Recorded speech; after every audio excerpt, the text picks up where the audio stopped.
Primera carta a los Corintios, capítulo 1. Estimados hermanos de la Iglesia de Dios que está en Corinto, Dios los ha hecho santos por medio de Jesucristo. Él los ha llamado a ser su pueblo santo, junto con todos los que en todas partes confían en el Señor Jesucristo, quien es Señor de ellos y también nuestro. Un cordial saludo de parte de Pablo, apóstol de Jesucristo por voluntad de Dios, y de parte de Sóstenes, nuestro hermano en Cristo.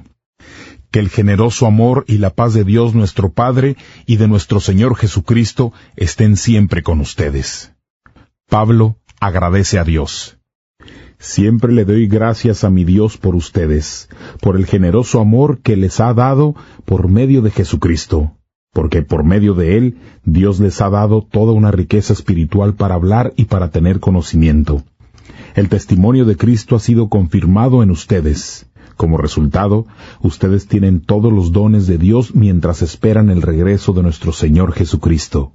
Él los fortalecerá hasta el final para que el día en que regrese nuestro Señor Jesucristo sean encontrados sin ninguna culpa.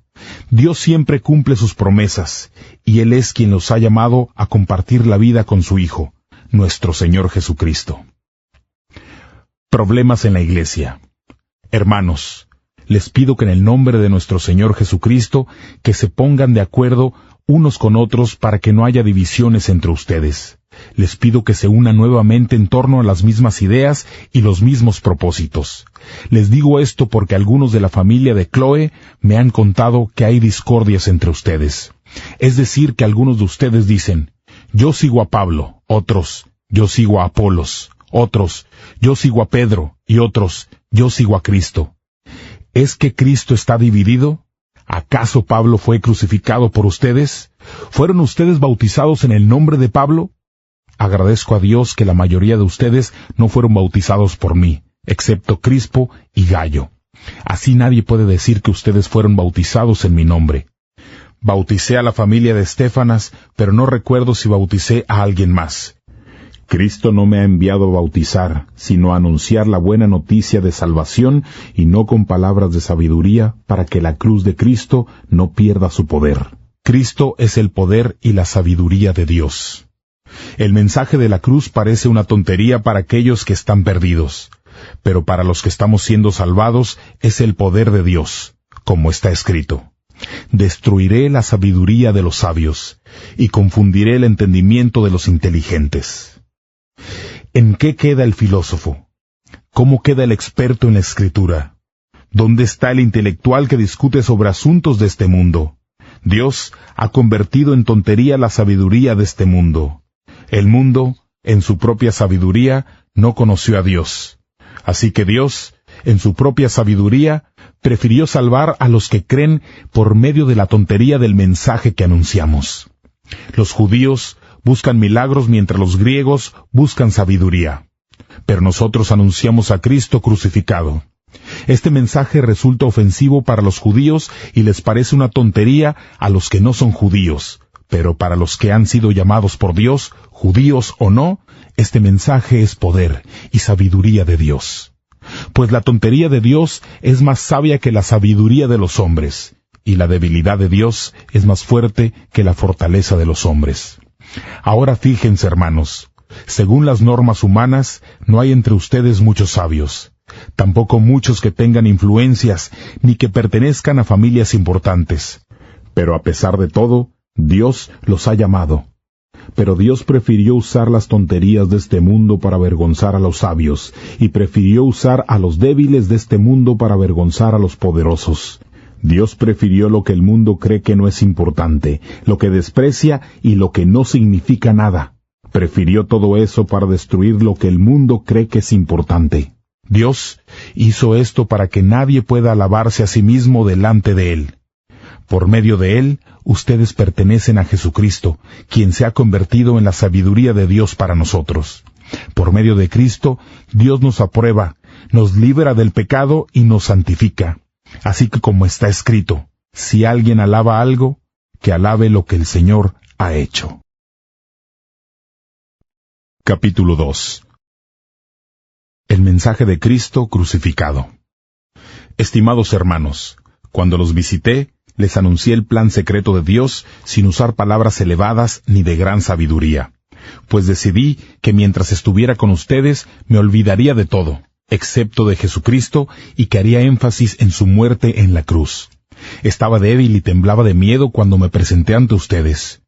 Yo no anuncié el mensaje con palabras astutas como las que usan para convencer a la gente. Al contrario, fue el Espíritu quien con poder demostró que lo que yo dije es verdad, para que su fe se apoye en el poder de Dios y no en la sabiduría humana. La sabiduría de Dios. Ahora bien, es cierto que enseñamos sabiduría entre los que son maduros, pero la sabiduría que compartimos no viene de este mundo, ni de los que lo gobiernan, quienes están perdiendo todo su poder. Lo que enseñamos es la sabiduría secreta de Dios que ha estado oculta desde el comienzo del mundo. El propósito de Dios es usar esta sabiduría para nuestra gloria, y ninguno de los gobernantes de este mundo la entiende. Si la hubieran conocido, no habrían crucificado al glorioso Señor. Pero así está escrito: ningún ojo ha visto, ningún oído ha escuchado, y nadie ha imaginado lo que Dios tiene preparado para aquellos que lo aman. Pero Dios nos ha mostrado eso por medio del Espíritu, porque el Espíritu lo sabe todo, incluso los secretos más profundos de Dios. Nadie puede saber los pensamientos de los demás. El único que sabe los pensamientos de alguien es el Espíritu que está dentro de él. Igualmente, nadie sabe los pensamientos de Dios, sino el Espíritu de Dios. Nosotros no hemos recibido el espíritu del mundo, sino el Espíritu que viene de Dios, para poder entender lo que Dios nos ha dado. Cuando hablamos de eso, no usamos las palabras que nos enseña la sabiduría humana, sino las que nos enseña el Espíritu. Usamos palabras espirituales para explicar lo espiritual. El que no es espiritual no acepta lo que viene del Espíritu de Dios porque le parece una tontería. No puede entenderlo porque eso tiene que juzgarse espiritualmente. En cambio, el que es espiritual puede juzgarlo todo, pero a él nadie lo puede juzgar, pues así está escrito. ¿Quién conoce la mente del Señor? ¿Quién puede darle consejo? Pero nosotros tenemos la mentalidad de Cristo. Capítulo 3. Divisiones entre los creyentes.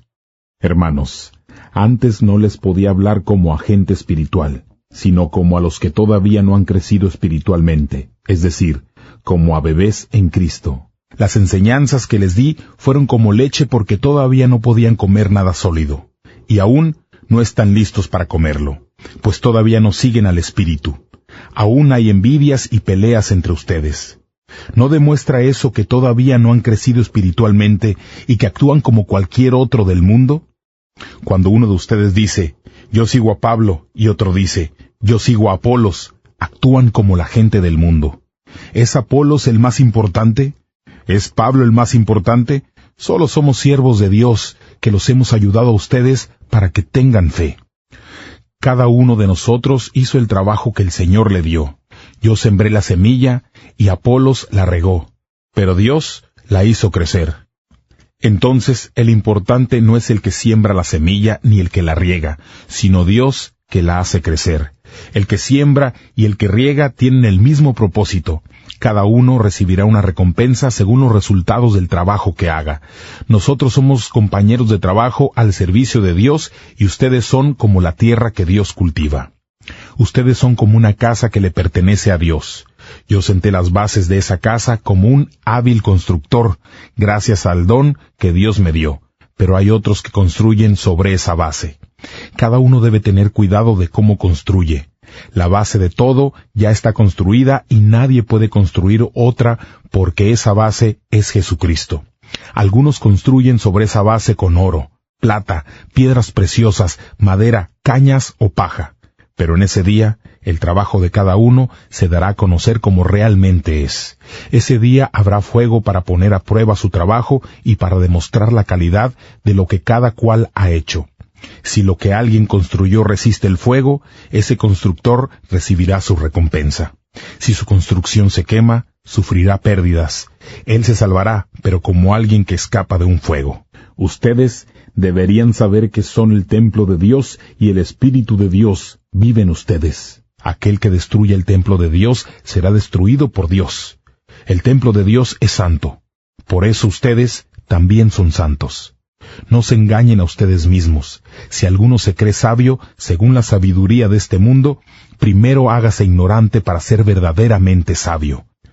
Porque la sabiduría de este mundo es una tontería para Dios. Así está escrito. Dios atrapa a los sabios en la propia ingeniosidad de ellos.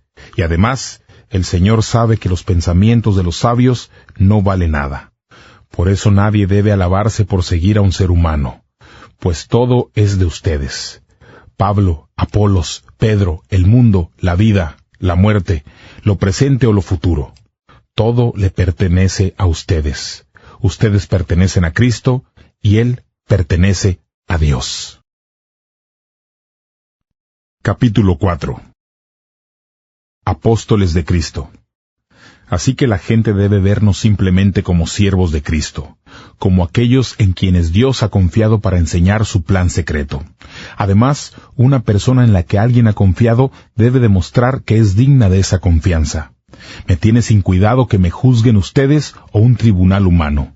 Ni siquiera yo mismo me juzgo.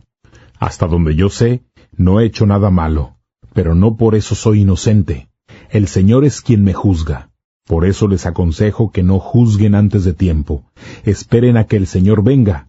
Él iluminará todo lo que está en la oscuridad y descubrirá las intenciones del corazón.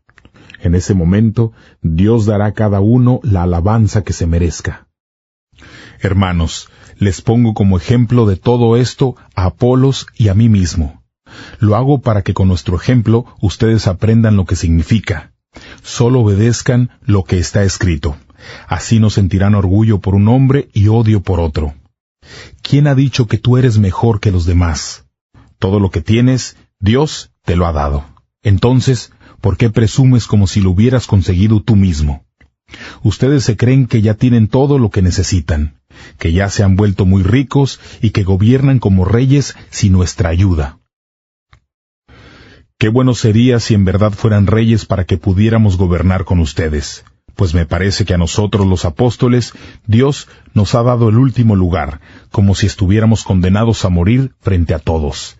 Parece como si fuéramos un espectáculo para todo el mundo, tanto para los ángeles como para los humanos.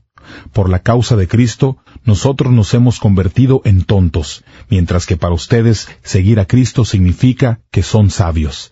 Nosotros somos débiles, pero ustedes creen que son fuertes. A ustedes los honran y a nosotros nos desprecian. Incluso ahora tenemos hambre y sed. Nos hace falta ropa, la gente nos maltrata y no tenemos un hogar. Tenemos que trabajar mucho para vivir. Cuando nos maltratan con palabras, los bendecimos. Cuando nos persiguen, los soportamos. Cuando dicen algo malo de nosotros, nosotros decimos algo bueno. Hasta hoy nos tratan como la basura del mundo, como los desechos de todos. No les escribo esto para avergonzarlos, sino para darles consejos como a hijos míos queridos. En su vida con Cristo podrían tener miles de tutores, pero no más de un padre. Me convertí en su padre cuando les anuncié la buena noticia de salvación y ustedes formaron parte de Cristo. Por eso les suplico que sigan mi ejemplo, y también por eso les he mandado a Timoteo, quien como seguidor del Señor es mi hijo estimado y fiel. Él les ayudará a recordar mi manera de vivir como seguidor de Jesucristo. Esa es la misma manera de vivir que enseño en todas las iglesias. Algunos de ustedes se han vuelto arrogantes porque creen que yo no voy a regresar. Pero pronto iré a visitarlos, si el Señor quiere. Cuando esté allá, sabré no solo lo que esos arrogantes pueden decir, sino lo que realmente pueden hacer, porque el reino de Dios no es cuestión de palabras, sino de poder. ¿Qué prefieren? ¿Que yo vaya dispuesto a castigarlos o que vaya con amor y gentileza? Capítulo 5. Un problema moral en la iglesia. Se dice que entre ustedes hay un pecado sexual tan grave que ni siquiera lo cometen los que no conocen a Dios. Dicen que uno de ustedes tiene como mujer a la esposa de su propio padre. Y todavía están orgullosos, deberían más bien estar tristes. El hombre que cometió ese pecado debería ser expulsado de entre ustedes. Yo no estoy presente físicamente con ustedes, pero los acompaño en espíritu. Aún, estando lejos, ya he juzgado a ese hombre como si yo estuviera allá con ustedes. Reúnanse en el nombre de nuestro Señor Jesús, y yo les estaré acompañando en espíritu. El poder de nuestro Señor Jesús se hará presente.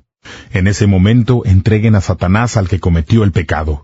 Su deseo pecaminoso será destruido, pero su espíritu será salvo en el día en el que el Señor venga. Dejen de alabarse a sí mismos y recuerden el dicho: solo un poco de levadura fermenta toda la masa. Desháganse de la levadura vieja para que puedan ser como masa nueva, pues ustedes son como el pan de la Pascua, que no tiene levadura, porque Cristo, nuestro Cordero de la Pascua, ya ha sido sacrificado. Así que celebremos la Pascua, pero sin el pan que tiene levadura vieja, porque esa es la levadura del pecado y de la maldad. Celebremos mejor con el pan sin levadura, que es el pan de la sinceridad y de la verdad. En la carta pasada les dije que no tuvieran nada que ver con la gente que practica inmoralidad sexual. Pero eso no significa que deban separarse por completo de la gente de este mundo que comete inmoralidades sexuales, ni de los avaros, ni de los estafadores, ni de los que adoran ídolos. Para lograrlo, tendrían que dejar este mundo ustedes mismos. Lo que les digo es que no tengan nada que ver con ninguno que, diciendo ser hermano de Cristo, practique pecado sexual, robe, adore ídolos o insulte a los demás, o que sea borracho o estafador. Ni siquiera se junten a comer con ese tipo de gente. ¿Acaso me corresponde a mí juzgar a los que están fuera de la iglesia? ¿No son ustedes los que tienen el deber de juzgar a los que pertenecen a la iglesia? Dios juzgará a los que están fuera de la iglesia. Así que, echen de su grupo al perverso. Capítulo 6. Arreglen los problemas entre ustedes. ¿Por qué cuando uno de ustedes tiene un pleito con alguien se atreve a ir al tribunal de los que no son aprobados por Dios? ¿Por qué no pide al pueblo santo de Dios que decida entre ustedes? ¿Acaso no saben que el pueblo de Dios va a juzgar al mundo? Así que si ustedes tienen el poder de juzgar al mundo, ¿por qué no van a ser capaces de manejar asuntos más pequeños? ¿No saben ustedes que en el futuro vamos a juzgar a los ángeles? Con mayor razón podemos juzgar los asuntos de esta vida. Entonces, si tienen que resolver problemas todos los días, ¿por qué eligen jueces que no significan nada para la iglesia? Digo esto para que les dé vergüenza. Tan mal están las cosas que no hay ni uno solo sabio entre ustedes que pueda resolver los problemas entre creyentes. ¿Cómo están las cosas? Un hermano va al tribunal para demandar a otro hermano, y para colmo, el que los juzga es alguien que no cree en Cristo. De hecho, los pleitos entre ustedes muestran que ya están derrotados. ¿No sería mejor dejar que les hagan mal o que los roben? Pero ustedes mismos hacen mal y roban, y hasta sus propios hermanos. ¿O acaso no saben que los que hacen el mal no van a tener parte en el reino de Dios? No se engañen a ustedes mismos. Ni los que practican el pecado sexual, ni los adoradores de ídolos, ni los que cometen adulterio, ni los hombres que se dejan usar para tener sexo con otros hombres, ni los hombres que tienen sexo con ellos, tampoco los ladrones, ni los avaros, ni los borrachos, ni los tramposos, ni los que maltratan a los demás con sus palabras, tendrán parte en el reino de Dios. Muchos de ustedes hacían eso, pero ahora han sido lavados y purificados. Ahora Dios los ha aprobado en el nombre del Señor Jesucristo y por el Espíritu de nuestro Dios. Huyan de los pecados sexuales. Tal vez sea cierto lo que dicen: soy libre de hacer lo que quiera. Pero no todo conviene. Aun si puedo hacer lo que quiera, no debo permitir que nada me domine. También ustedes dicen: la comida es para el estómago y el estómago para la comida, y Dios destruirá las dos cosas. Estoy de acuerdo, pero el cuerpo no es para cometer pecados sexuales, sino para el Señor, y el Señor es para el cuerpo. Dios resucitará nuestro cuerpo con el mismo poder que resucitó a el Señor. Recuerden que su cuerpo forma parte de Cristo. ¿Está bien tomar lo que es parte de Cristo y hacerlo parte de una prostituta? Claro que no. ¿O es que no saben que el que se une con una prostituta se hace un solo cuerpo con ella?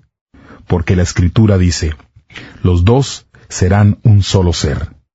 El que se une con el Señor se vuelve un solo espíritu con Él. Así que huyan de los pecados sexuales.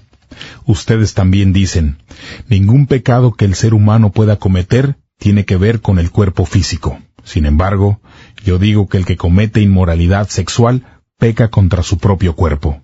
¿Acaso no saben que su cuerpo es templo del Espíritu Santo? Ustedes han recibido al Espíritu de Dios y habita en ustedes. Entonces, ustedes no son dueños de su cuerpo, porque Dios los ha comprado por un precio. Así que con su cuerpo honren a Dios. Capítulo 7. Sobre el matrimonio. Ahora les hablaré sobre lo que me escribieron. Me preguntaron si sería mejor que el hombre y la mujer no tuvieran relaciones sexuales. Para evitar el pecado sexual, es mejor que cada hombre tenga su propia esposa y que cada mujer tenga su propio esposo. El hombre debe satisfacer a su mujer en todo lo que ella necesite como esposa. De la misma manera, la mujer con su esposo. La mujer no tiene autoridad sobre su propio cuerpo, sino su esposo. Asimismo, el esposo no tiene autoridad sobre su propio cuerpo, sino su esposa. No se nieguen a entregarse el uno al otro, a menos que se pongan de acuerdo para no tener relaciones sexuales por un tiempo y dedicarse a la oración. Pero después, únanse de nuevo para que Satanás no pueda tentarlos en caso de que ustedes no puedan contener el deseo sexual. Esto que les digo es un consejo, no una orden. Me gustaría que todos pudieran vivir sin casarse, como yo, pero cada uno tiene su propio don de Dios. Todos somos diferentes. Este es un consejo para los que no son casados y para las viudas.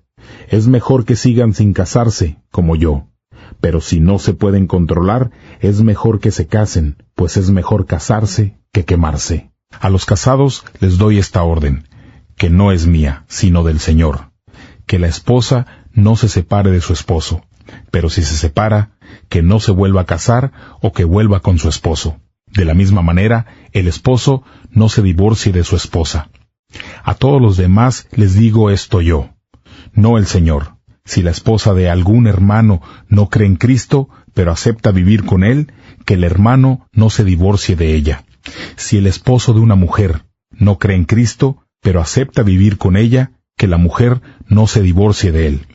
Porque el esposo que no es creyente se hace santo por la unión con su esposa creyente, y la esposa que no es creyente se hace santa por la unión con su esposo creyente.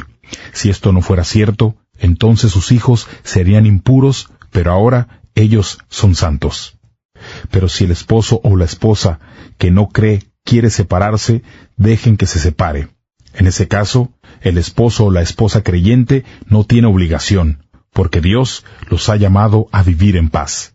Tengan en cuenta, esposas, que su ejemplo puede guiar a su esposo a ser salvo, y esposos, su ejemplo puede guiar a su esposa a ser salva. Uno no sabe qué puede pasar más adelante. Cada cual debe vivir de acuerdo con lo que el Señor le ha asignado y tal como era cuando Dios lo llamó. Esa es la manera en que enseño en todas las iglesias. Si un hombre ya estaba circuncidado cuando Dios lo llamó, que no la deshaga. Si no estaba circuncidado cuando Dios lo llamó, que no sea circuncidado. En realidad, tener la circuncisión o no tenerla no es importante. Lo que sí importa es hacer lo que Dios manda. Cada uno debe seguir igual que como estaba cuando Dios lo llamó. Si eras esclavo cuando Dios te llamó, no te preocupes, pero si puedes conseguir la libertad, búscala. Pues si eras esclavo cuando el Señor te llamó, ahora eres un hombre libre que pertenece al Señor. Si eras libre cuando el Señor te llamó, ahora eres esclavo de Cristo. Dios ha pagado un precio por ustedes, así que no sean esclavos de nadie. Hermanos, en esta nueva vida, con Dios, cada uno de ustedes debe seguir en la condición que estaba cuando fue llamado. Con respecto a los que no se han casado, no tengo ninguna orden del Señor, pero les voy a dar mi opinión personal. Pueden confiar en mí porque el Señor me ha dado su misericordia. Creo que es mejor que no se casen debido a los tiempos difíciles que estamos pasando. Si tienes mujer, no trates de separarte de ella. Si no estás casado, no busques esposa. Pero si decides casarte, no es pecado. Tampoco es pecado que una virgen se case. Sin embargo, los que se casan tienen dificultades que yo quisiera evitarles. Lo que quiero decir es esto. El tiempo se está acabando. ¿Realmente importará si están casados o no? No importará si lloran o no, si están alegres o no, si tienen con qué comprar o si no tienen nada. Los que disfrutan de las cosas de este mundo, no se apeguen a ellas, porque este mundo, así como lo ven, está por terminarse. Quiero evitarles preocupaciones. El hombre que no se ha casado se preocupa de los asuntos del Señor y de cómo agradarle. Pero el casado se preocupa de los asuntos del mundo y de cómo agradar a su esposa. Entonces su atención está dividida. La virgen o la que nunca se ha casado se preocupa de los asuntos del Señor para poder ser santa en cuerpo y en espíritu. Pero la mujer casada se preocupa de las cosas del mundo, de cómo agradar a su esposo. Les digo esto para ayudarlos, no para ponerles limitaciones. Lo que quiero es que vivan en el buen camino, que se entreguen completamente al Señor sin distracciones. El hombre que cree que no le está cumpliendo a su prometida, que a ella se le están pasando sus mejores años y que debe casarse, debe hacer lo que crea conveniente. Debe casarse ya que no es pecado. Pero el que siente de corazón que todavía no debe casarse con su prometida, es libre de hacer lo que quiera. Hace bien si permanece sin casarse con ella. Entonces, el que se casa toma una buena decisión, pero el que no se casa toma una mejor. Una mujer debe permanecer casada con su esposo mientras él viva. Sin embargo, si el esposo muere, ella es libre de casarse con quien quiera, siempre y cuando sea un creyente en el Señor. Pero en mi opinión, ella sería más feliz si no se vuelve a casar. Y yo creo que tengo el Espíritu de Dios. Capítulo 8. Los alimentos que ofrecen a los ídolos. Ahora, con respecto a su pregunta de los alimentos que se sacrifican a los ídolos, es verdad que todos tenemos conocimiento, pero el conocimiento hace que la gente se sienta orgullosa. En cambio, el amor los hace dar fortaleza a los demás. El que cree que sabe algo, todavía no lo sabe como debería. Pero si alguien ama a Dios, Dios lo conoce a él. Entonces, en cuanto a comer carne que se ofrece a los ídolos, sabemos que todos estos ídolos que vemos no son nada, porque hay un solo Dios. En verdad no importa que la gente llame dioses a muchas cosas que están en el cielo o en la tierra. De hecho, no hay muchas cosas a las que la gente llama dioses y señores, pero nosotros sabemos que solo existe un Dios, el Padre, quien creó todo y para quien vivimos. Y hay un solo Señor Jesucristo, por medio de quien vino todo y por quien tenemos vida. Pero no todos saben eso. Algunos que hasta ahora han tenido la costumbre de adorar ídolos comen carne creyendo que esa carne es un sacrificio para los ídolos. Como tienen dudas de que sea correcto, se sienten culpables cuando la comen. La comida no es la que nos acerca a Dios. No seremos mejores que los demás por comer, ni peores por no comer. Pero tengan cuidado con esta libertad, y no dejen que su libertad haga pecar a los que tienen dudas sobre lo que deben comer. Si alguien que tiene dudas te ve comiendo en el templo de un ídolo, a ti que sabes estas cosas, puede animarse a comer alimentos que se ofrecen a los ídolos, aunque piense que está mal. Entonces, ese hermano por el que murió Cristo será destruido por culpa de tu conocimiento. Si tú eres la causa de que tu hermano, debido a la debilidad de su fe, haga algo que lo considera malo, entonces estás pecando contra tu hermano. Pecar contra tu hermano es como pecar contra Cristo. Por eso, si la comida hace que mi hermano peque, jamás volveré a comer carne, para no hacerlo pecar. Capítulo 9. Derechos de Pablo como apóstol. ¿Acaso no saben que soy un hombre libre? ¿Es que no saben que soy un apóstol? ¿No he visto a nuestro Señor Jesús? Bien saben que ustedes son ejemplo del trabajo que hago para el Señor. Puede que otros no me acepten como apóstol, pero para ustedes sí lo soy. Ustedes son la prueba de que soy un apóstol del Señor. Esto les contesto a los que me critican. La verdad es que como apóstoles tenemos el derecho de recibir comida y bebida de parte de ustedes. Hasta podemos llevar a una esposa creyente cuando viajamos como lo han hecho los otros apóstoles, los hermanos del Señor y Pedro. ¿O es que Bernabé y yo somos los únicos que tenemos que tener otros trabajos para ganar nuestro sustento? ¿Qué soldado paga su propio salario? ¿Quién cultiva un viñedo y no come de sus uvas? ¿Qué pastor cuida del rebaño y no toma de su leche? Pero esto no es solo un punto de vista humano. La ley de Dios también dice lo mismo. Así está escrito en la ley de Moisés. No le pongas bozal al buey cuando trilla. Al decir esto, ¿estaba Dios preocupado solo por los bueyes?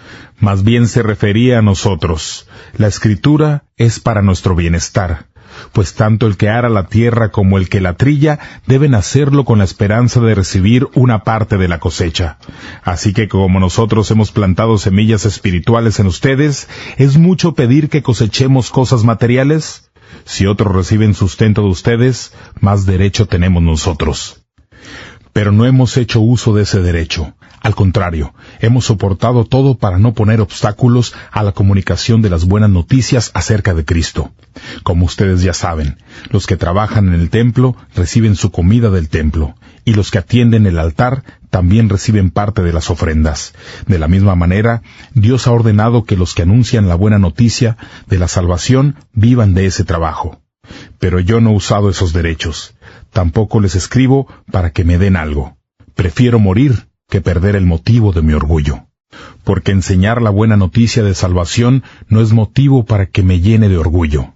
Es solo mi obligación, y pobre de mí si no lo hago. Y si hago ese trabajo por mi propia voluntad, entonces merezco una recompensa. Pero no lo he elegido yo, sino que es una obligación que se me ha dado. ¿Y cuál es mi recompensa? Que pueda anunciar la buena noticia de salvación libremente y sin pedir nada a cambio. Es decir, que no hago uso del derecho que tengo de recibir un pago por mi trabajo de anunciar la buena noticia de salvación. Aunque soy libre y no pertenezco a ningún ser humano, me he hecho esclavo de todos para poder ayudar a salvar al mayor número posible de gente. Entre judíos, me he comportado como judío para ayudar a salvarlos. Entre los que viven bajo la ley, me comporté como uno de sus seguidores para ayudar a salvarlos, aunque en realidad yo no vivo bajo la ley. Cuando estuve con los que no conocen la ley, me he comportado como uno de ellos. Lo hice para ayudar a salvarlos también a ellos, aunque en realidad yo nunca dejo de estar bajo la ley de Dios. De hecho, estoy bajo la ley de Cristo. Cuando he estado entre los que tienen dudas, me he comportado como uno de ellos para poder ayudar a salvarlos.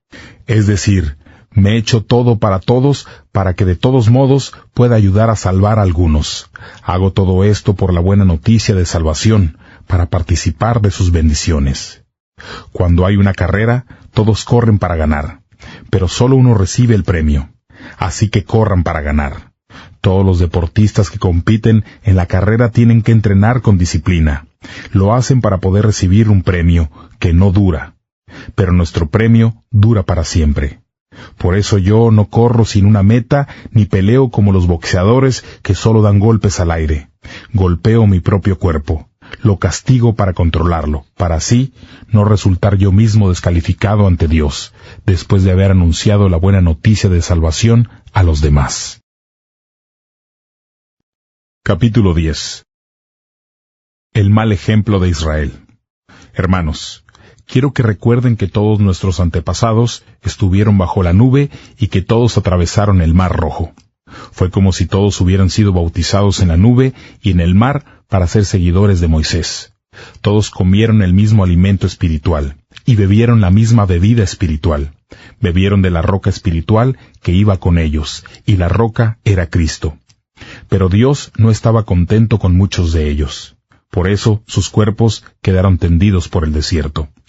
Todo eso sucedió para servirnos de ejemplo, para que no deseemos lo malo como ellos, no adoremos ídolos, como hicieron algunos de ellos.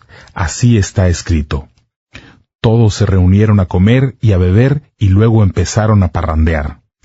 No cometamos inmoralidades sexuales como hicieron muchos de ellos. En un solo día murieron 23,000 de ellos por culpa de esa inmoralidad. No pongamos a prueba a Cristo como lo hicieron algunos de ellos, quienes murieron víctimas de las serpientes. No nos quejemos como se quejaron algunos, y por eso el ángel de la muerte los mató. Todo eso sucedió para servirnos de ejemplo, y fue escrito como advertencia para nosotros que vivimos en los últimos tiempos. Así que el que se sienta muy seguro y firme, cuídese de no caer. Ustedes solo han tenido las mismas tentaciones que todos los demás, pero Dios es fiel y no va a dejar que sean tentados más allá de lo que puedan soportar. Así que sepan que cuando sean tentados van a poder soportar porque Dios les dará una salida. Por eso, estimados hermanos, ni se les ocurra adorar ídolos. Les hablo como a gente con la que se puede razonar. Juzguen ustedes mismos lo que les digo. Ciertamente, beber de la copa de bendición por la que damos gracias, ¿no es compartir la sangre de Cristo? ¿Y comer del pan que partimos no es compartir el cuerpo de Cristo? Existe un solo pan y nosotros somos muchos. Eso significa que cuando todos comemos y compartimos ese pan, formamos un solo cuerpo. Fíjense en lo que ocurre cuando el pueblo de Israel ofrece sacrificios. Cuando comen la carne sacrificada en el altar, ¿acaso no la están compartiendo con Dios?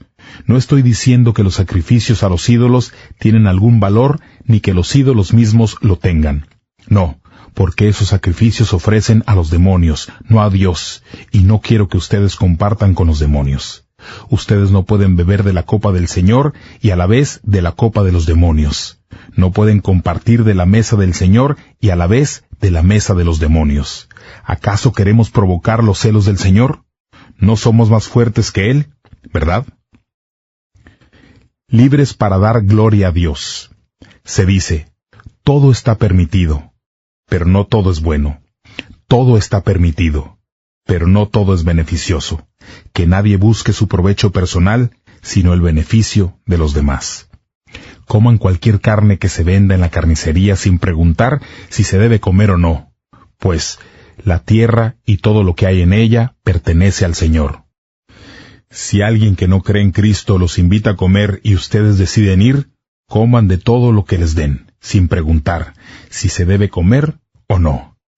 Pero si alguien les dice, esta carne es una ofrenda para un ídolo, no coma nada, por el bien de quien se los dijo y por lo que pueda pensar. No digo que ustedes piensen que no se debe hacer, sino que la otra persona supone que ustedes no deben hacer eso. Pero alguno puede preguntar, ¿por qué ha de ser juzgada mi propia libertad por lo que otra persona piense que está mal? Si doy gracias por lo que como, ¿por qué se me ha de criticar por comer? Porque lo importante es glorificar a Dios en todo, ya sea al comer, al beber o al hacer cualquier otra cosa. No haga nada que ofenda a los demás, ni a los judíos, ni a los que no son judíos, ni a los de la iglesia de Dios. Más bien, hagan lo que hago yo. Siempre trato de agradar a todos con lo que hago. No busco mis propios intereses, sino los de la mayoría, para que sean salvos. Capítulo 11. Sigan mi ejemplo, así como yo sigo el ejemplo de Cristo. Instrucciones para sus reuniones. Los felicito porque ustedes siempre se acuerdan de mí y mantienen las enseñanzas que les di. Quiero que sepan que Cristo es la cabeza de todo hombre, y el hombre es la cabeza de la mujer, así como Dios es la cabeza de Cristo. Si un hombre se cubre la cabeza cuando ora o cuando profetiza, deshonra al que es su cabeza. En cambio, si una mujer no se cubre la cabeza cuando ora o cuando profetiza, deshonra al que es su cabeza. Eso sería como si hubiera rapado la cabeza. Si una mujer no se cubre la cabeza, es como si se hubiera cortado todo el cabello. Sin embargo, ya que para una mujer es motivo de vergüenza cortarse todo el cabello o raparse la cabeza, entonces que se la cubra. El hombre no debe cubrirse la cabeza porque él fue hecho a imagen de Dios y refleja la gloria de Dios. En cambio, la mujer es la gloria del hombre, pues el hombre no vino de la mujer, sino la mujer del hombre. El hombre no fue creado para la mujer, sino la mujer para el hombre. Por eso, y por causa de los ángeles, la mujer debe tener señal de autoridad sobre su cabeza. Sin embargo, como seguidores del Señor, la mujer y el hombre dependen el uno del otro. Esto es verdad, porque si bien es cierto que la mujer fue hecha del hombre, el hombre nace de la mujer, aunque en realidad todo viene de Dios. Decidan ustedes mismos si es apropiado que una mujer ore a Dios sin cubrirse la cabeza. La propia naturaleza les enseña que para el hombre es deshonra tener el cabello largo. En cambio, para la mujer es un honor tener el cabello largo. Se le ha dado el cabello para que le cubra la cabeza. Esa es nuestra costumbre y la de todas las iglesias de Dios, así que nadie debe discutir sobre esto. La Cena del Señor. Ahora bien, con lo que ahora les voy a decir, no los felicito, ya que sus reuniones les causan más daño que ayuda. En primer lugar, he oído que cuando se reúnen como iglesia, hay divisiones entre ustedes, y me temo que hasta cierto punto sea verdad. No hay duda de que habrá diferencias entre ustedes. Así es como se identifica a los que son aprobados. Cuando ustedes se reúnen, en realidad no están compartiendo la cena del Señor, porque cada uno come sin esperar a los demás. Entonces, unos quedan con hambre, mientras otros beben hasta emborracharse. ¿Acaso no tienen casa donde comer y beber? ¿Es que menosprecian a la iglesia de Dios y quieren humillar a los que no tienen nada? ¿Qué quieren que les diga? ¿Que les felicite? Eso no merece ninguna felicitación. Las enseñanzas que les traigo son las mismas que recibí del Señor. La noche en que el Señor Jesús fue traicionado, tomó pan, y después de dar gracias a Dios, lo partió y dijo: «Este es mi cuerpo que doy por ustedes. Cómanlo como recordatorio de mí». De la misma manera, después de comer, levantó la copa de vino y dijo: «Esta copa es el nuevo pacto entre Dios y su pueblo, que he sellado con mi sangre. Cuando beban el vino de esta copa, háganlo para recordarme. Cada vez que coman de este pan y beban de este vino, estarán anunciando la muerte del Señor hasta que Él regrese». Entonces, si alguien come el pan y bebe de la copa del Señor de una manera que no va de acuerdo con su verdadero significado, estará cometiendo un pecado contra el cuerpo y la sangre del Señor. Por eso, cada uno debe examinarse a sí mismo antes de comer el pan o beber de la copa. Porque el que come y bebe sin considerar a los que forman el cuerpo del Señor, se condena a sí mismo. Por esto, hay muchos entre ustedes que están enfermos y débiles, y también muchos otros han muerto. Si no nos examinamos bien, no seríamos condenados. Pero cuando el Señor nos castiga es para mostrarnos el camino correcto, para no tener que condenarnos con el resto del mundo.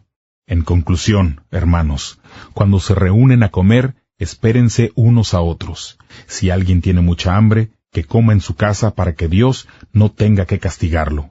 Cuando vaya a visitarlos, trataremos los otros asuntos. Capítulo 12. Los dones espirituales. Hermanos, quiero que sepan muy bien de qué se tratan los dones espirituales. Recuerden la clase de vida que tenían cuando no eran creyentes. Se dejaban influenciar y se guiaban por ídolos mudos. Les digo que nadie que hable por el Espíritu de Dios es capaz de maldecir a Jesús. Tampoco se puede decir que Jesús es el Señor, si no es por el Espíritu Santo. Hay diferentes clases de dones espirituales, pero todos vienen del mismo Espíritu. Hay diferentes formas de servir, pero hay un solo Señor. Hay diferentes formas de actuar, pero hay un solo Dios que trabaja entre nosotros en todo lo que hacemos. El Espíritu se muestra de manera diferente en cada uno para beneficio de todos. A uno le da la habilidad de hablar con palabras de sabiduría. El mismo Espíritu le da a otro la habilidad de hablar con conocimiento y a otro le da fe. Ese mismo Espíritu le da a otro el don de sanar a los enfermos, a otro el de hacer milagros, a otro el de profetizar y a otro el poder de reconocer cuando habla el Espíritu de Dios y cuando habla algún otro espíritu. A otro le da la habilidad de hablar en varias lenguas y a otro le da la habilidad de interpretarlas. Todo eso lo hace un solo Espíritu, y Él decide lo que le da a cada cual. El cuerpo de Cristo. Nuestro cuerpo tiene muchas partes, pero todas esas partes forman un solo cuerpo. Lo mismo sucede con Cristo. Ya sea judíos o no, esclavos o libres, todos hemos sido bautizados en un mismo espíritu para formar parte de un solo cuerpo. A todos se nos dio a beber del mismo espíritu. El cuerpo humano no está hecho de una sola parte, sino de muchas. Si el pie dijera: «Como no soy mano, entonces no formo parte del cuerpo», no por eso dejaría de formar parte de él. Si el oído dijera: «Como no soy ojo, entonces no formo parte del cuerpo», no por eso dejaría de formar parte de él. Si todo el cuerpo fuera ojo, ¿cómo podría oír? Si todo el cuerpo fuera oído, ¿cómo podría oler? Dios puso todas y cada una de las partes del cuerpo como Él quiso. Si todas las partes fueran la misma, entonces no sería cuerpo. Por eso hay muchas partes, pero un solo cuerpo. El ojo no puede decirle a la mano, no te necesito. Tampoco la cabeza puede decirle a los pies, no los necesito. Al contrario, todas las partes del cuerpo, hasta las más sencillas, son muy importantes y necesarias. Y las partes del cuerpo que menos apreciamos son las que tratamos con más cuidado. Las partes que no queremos mostrar son las que tratamos con más modestia. Las partes más presentables no requieren que las cuidemos tanto, pero Dios ha unido todo el cuerpo de manera que las partes menos apreciadas reciban más honor. Dios lo hizo así para que nuestro cuerpo no esté dividido, para que cada parte del cuerpo se preocupe por cuidar de las demás. Si una parte sufre, todas sufren. Igualmente, si una parte recibe honor, todas las otras partes comparten su alegría. Todos ustedes son el cuerpo de Cristo y cada uno es una parte de ese cuerpo. En la iglesia, Dios puso primero a los apóstoles, luego a los profetas y luego a los maestros. También eligió a algunos para hacer milagros, a otros para tener dones de sanar a los enfermos, a otros para ayudar a los demás, a otros para dirigir y a otros para hablar en lenguas. No todos son apóstoles, no todos son profetas, ni todos son maestros. No todos pueden hacer milagros, ni todos tienen el don de sanar a los enfermos. No todos pueden hablar en lenguas, ni todos pueden interpretarlas. Busquen tener los dones del Espíritu que ustedes consideran mejores, pero yo quiero mostrarles una manera de vivir que es mucho mejor. Capítulo 13. Déjense guiar por el amor. Si yo puedo hablar varios idiomas humanos e incluso idiomas de ángeles, pero no tengo amor, soy como un metal que resuena o una campanilla que repica. Yo puedo tener el don de profetizar y conocer todos los secretos de Dios. También puedo tener todo el conocimiento y tener una fe que mueva montañas. Pero si no tengo amor, no soy nada. Puedo entregar todo lo que tengo para ayudar a los demás, hasta ofrecer mi cuerpo para que lo quemen. Pero si no tengo amor, eso no me sirve de nada. El amor es paciente y bondadoso. El amor no es envidioso, no es presumido ni orgulloso. El amor no es descortés ni egoísta. No se enoja fácilmente. El amor no lleva cuenta de las ofensas. No se alegra de la injusticia, sino de la verdad. El amor acepta todo con paciencia. Siempre confía. Nunca pierde la esperanza. Todo lo soporta. El amor no tiene fin. Algún día, el don de profetizar cesará. El don de hablar en lenguas se acabará. El de conocimiento se terminará. Ahora solo en parte conocemos y profetizamos, pero cuando venga lo perfecto, todo lo que es en parte se acabará. Cuando era niño, hablaba como niño, pensaba como niño y razonaba como niño. Pero ya de adulto, dejé de comportarme como niño. Sucede lo mismo con nosotros. Ahora vemos todo como el reflejo tenue de un espejo oscuro, pero cuando llegue lo perfecto, nos veremos con Dios cara a cara. Ahora mi conocimiento es parcial, pero luego mi conocimiento será completo. Conoceré a Dios tal como Él me conoce a mí. Ahora permanecen estas tres cosas: la fe, la esperanza y el amor. Pero el más grande de todos es el amor. Capítulo 14. Fortalezcan a los demás. Fomenten este amor y anhelen los dones espirituales, pero sobre todo el don de profetizar, porque el que habla en lenguas en realidad no habla con los demás, sino con Dios. Nadie entiende lo que dice, pues habla secretos por medio del Espíritu. Pero el que profetiza habla a los demás para darles fuerzas, ánimo y consuelo. El que habla en lenguas se fortalece a sí mismo, pero el que profetiza fortalece a toda la iglesia. Me gustaría que todos ustedes pudieran hablar en lenguas, pero me gustaría más que todos pudieran profetizar, porque el que profetiza es más importante que el que habla en lenguas, a menos que alguien interprete, pues de esa manera sí puede fortalecer a la iglesia. Entonces, hermanos, ¿en qué les ayudo si les hablo en lenguas? Solo les sirvo de ayuda si les hablo por medio del don de revelación, de conocimiento, de profecía o de enseñanza.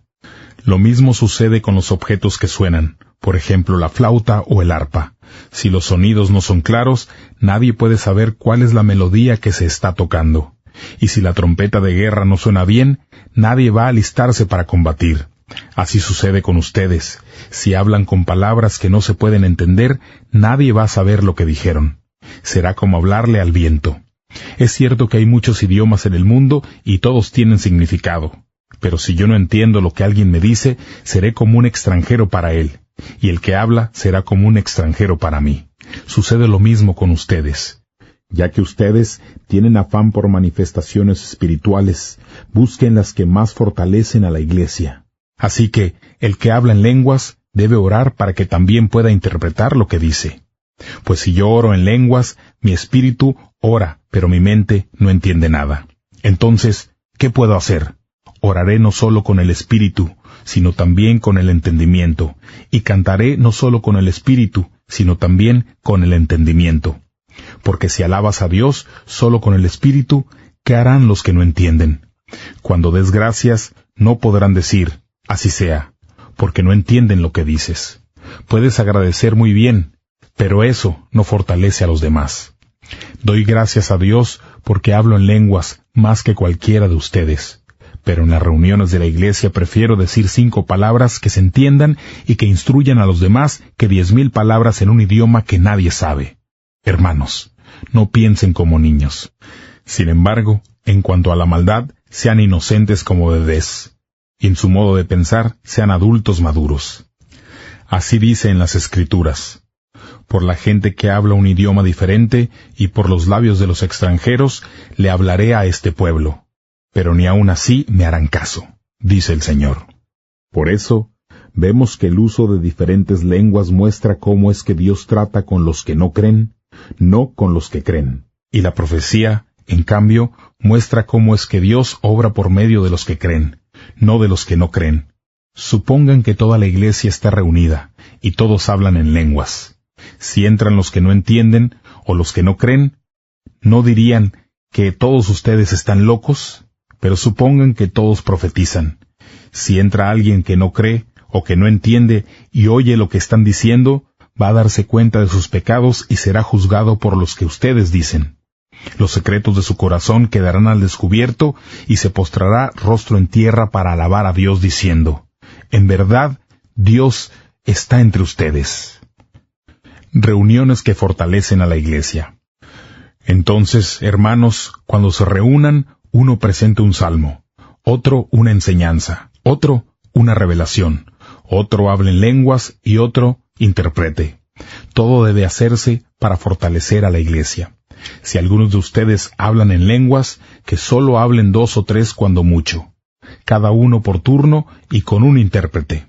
Si no hay alguien que interprete, que el que hable en lenguas guarde silencio y que hable consigo mismo y con Dios. Cuando tomen la palabra los profetas, que hablen 2 o 3, y que los demás examinen lo que digan. Si en ese momento alguien que esté allí sentado recibe un mensaje de Dios, el primero debe dejar de hablar. Todos pueden hablar si lo hacen uno por uno para que todos aprendan y estén animados. La inspiración de los profetas para hablar está bajo el control de ellos mismos, porque Dios no es un Dios de confusión, sino de paz, como en todas las iglesias del pueblo de Dios. Las mujeres deben guardar silencio durante las reuniones, porque no les está permitido hablar. Deben estar sumisas, como dice la ley.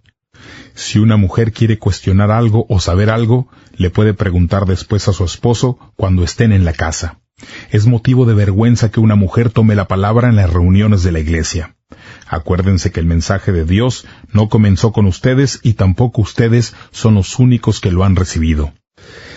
Si alguien cree que es profeta o que tiene un don espiritual, tiene que reconocer que todo esto que les escribo es una orden del Señor. Pero si no lo aceptas, no serás aceptado.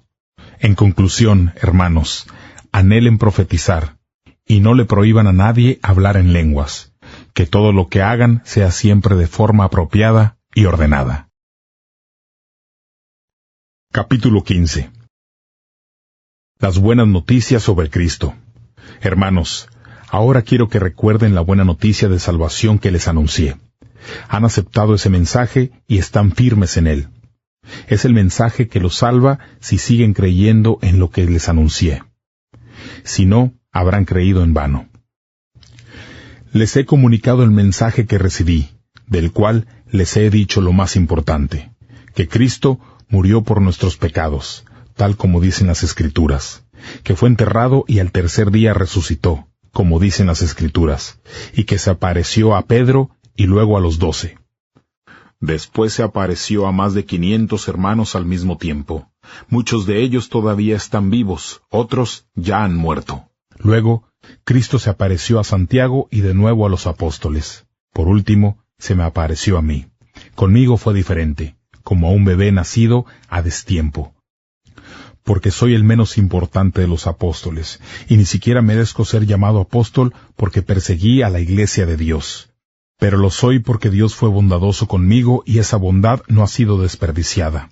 He trabajado más duro que el resto de los apóstoles, aunque en realidad no he sido yo el que ha trabajado, sino la bondad de Dios que está conmigo.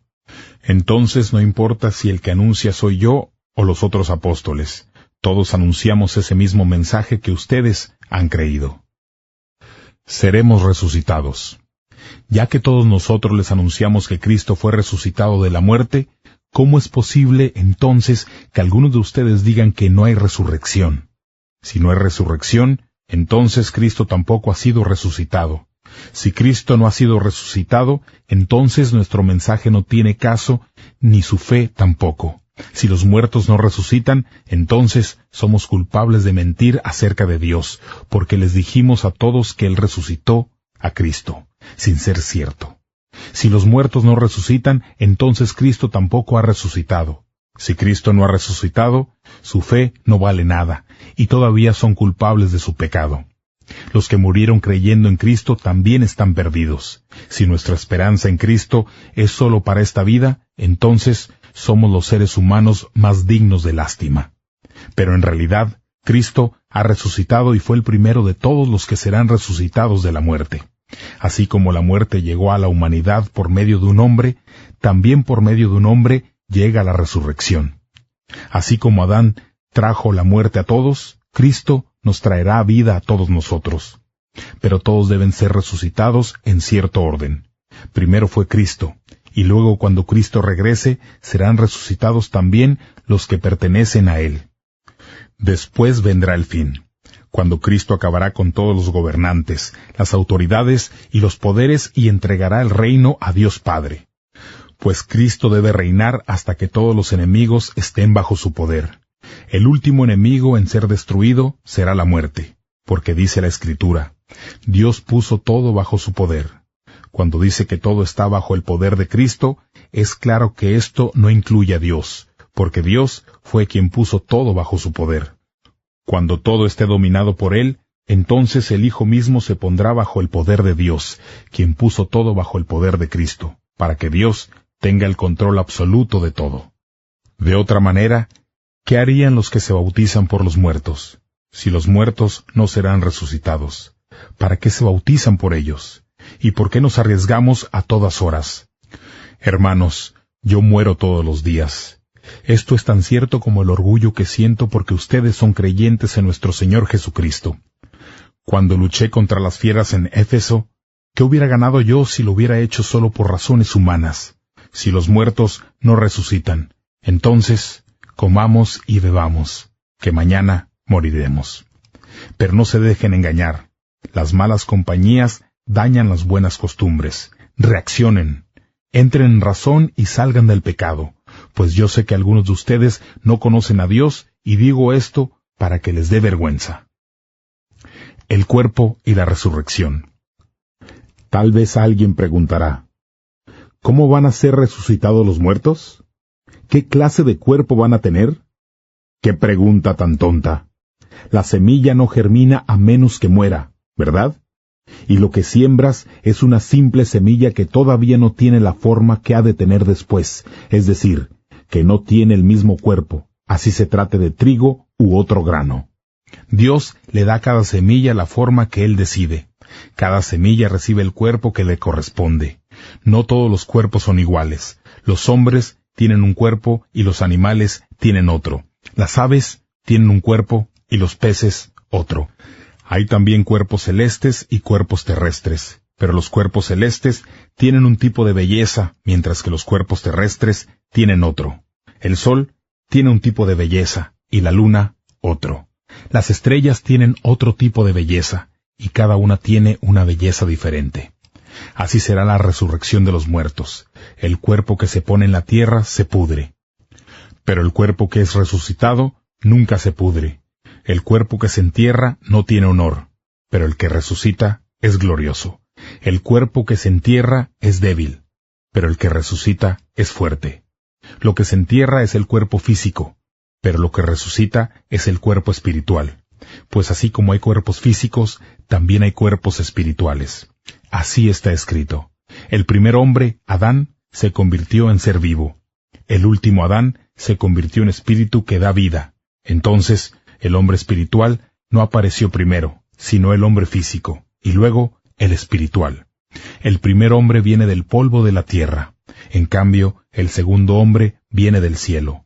Los que pertenecen a la tierra son como el hombre que viene del polvo de la tierra, pero los que pertenecen al cielo son como el que viene del cielo.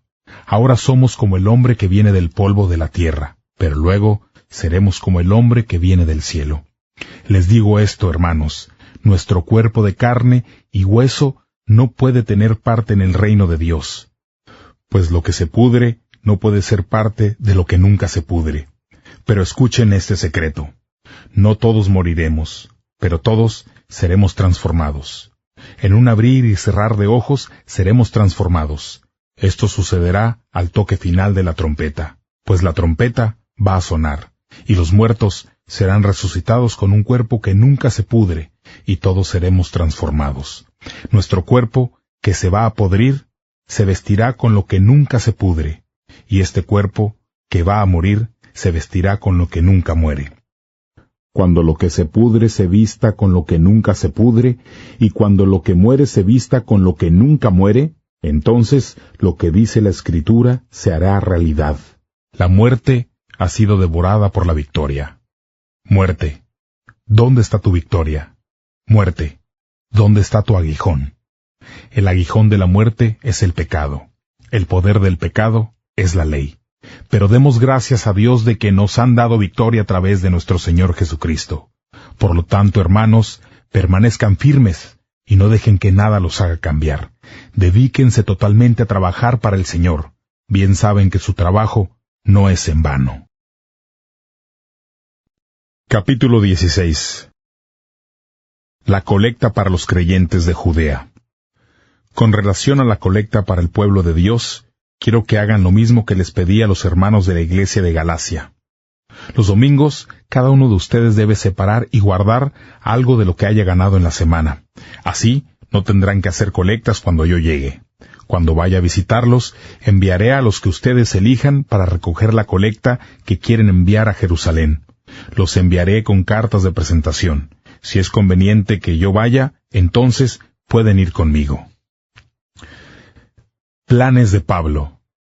Tengo pensado ir a Macedonia, así que después de pasar por allá, iré a visitarlos. Puede ser que me quede con ustedes unos días, o tal vez todo el invierno. Así ustedes podrán ayudarme para los viajes que tenga que hacer. No quisiera ir ahora porque tendría que salir muy rápido a otros lugares. Espero poder estar con ustedes más tiempo, si el Señor me lo permite. Me quedaré aquí en Éfeso hasta la fiesta de Pentecostés, porque se me han abierto las puertas de par en par para hacer un trabajo muy productivo, aunque muchos se oponen. Cuando llegue Timoteo, procuren que no se sienta incómodo mientras esté con ustedes, porque él trabaja como yo para el Señor Dios. Que ninguno rechace a Timoteo. Ayúdenlo a continuar su viaje en paz y a poder llegar hasta donde estoy yo. Aquí estoy esperándolo junto con los otros hermanos.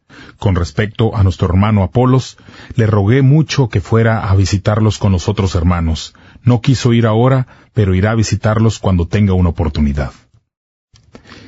Encargos personales y saludos.